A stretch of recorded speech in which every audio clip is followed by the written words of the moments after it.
zover dat we geraken. Ja. Als het Jambi is of niet. Ja. Oké, ciao van. Dus het eerste deel is eigenlijk zo'n serieus iets. Zo van,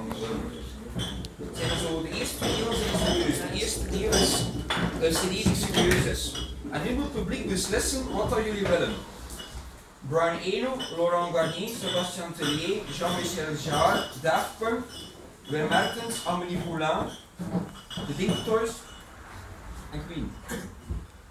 Wim Mertens. Wim Mertens. Ja. Oké, ça va. Dan mag je dat speciaal doen. Nee, ja, voor mij is dat ook goed. Maar de techniek is eerst van het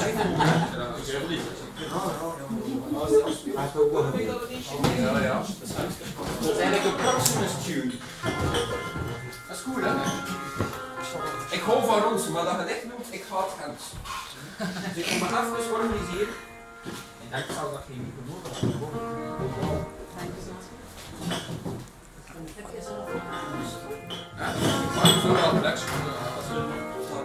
Met de micro, dat gaat wel goed gaan, hè? Denk het wel. Een beetje master hier. Ik haat Gent. Speciaal waarom moet ik wel zien waar de muziek brengt. Wat weten jullie van Gent? Zeg er iets over Gent. Ah ja, dat komt er ook in.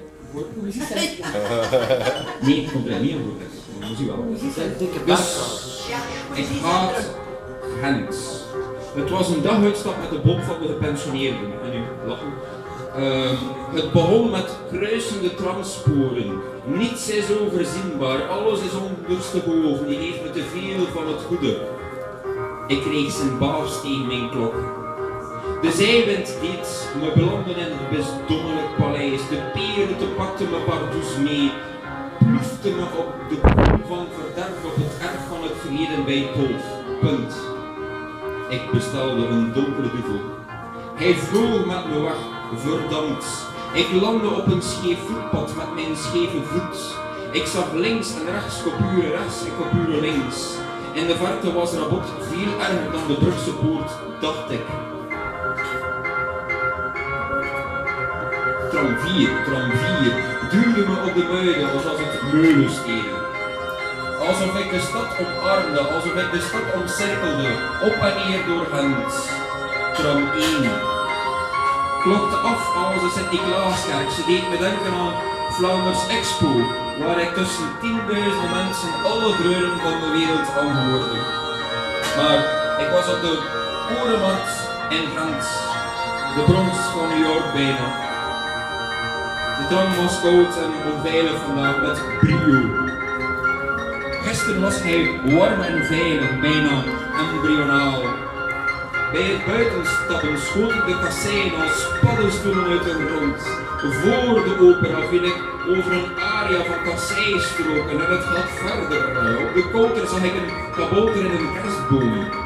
Maar ik zocht geen champagnekot, ik zocht het ideale zonneterras. Ik zag in de vrijdagsmarkt een gigantisch zonnekompas.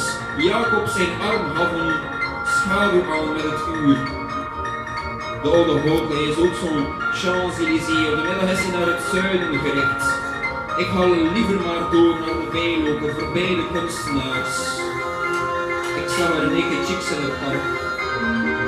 De leiehuur was het enigste van de jaren 80 dat is blijven hangen tezamen met een afgebladerd stadsgeld.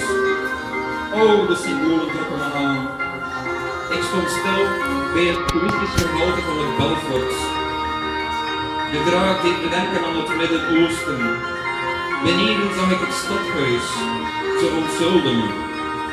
Zeker toen ik op Sint-Jacobs heen bij Sint-Jacobs vond. Nadien vond ik ook niet het hol van het Paterzalm, het was weg. Er was ook geen grilvelde graslijn. Gelukkig was er in de Veldstraat een veld met mensen. Dat was die één. Raar, hè? Yeah. Oh, yeah.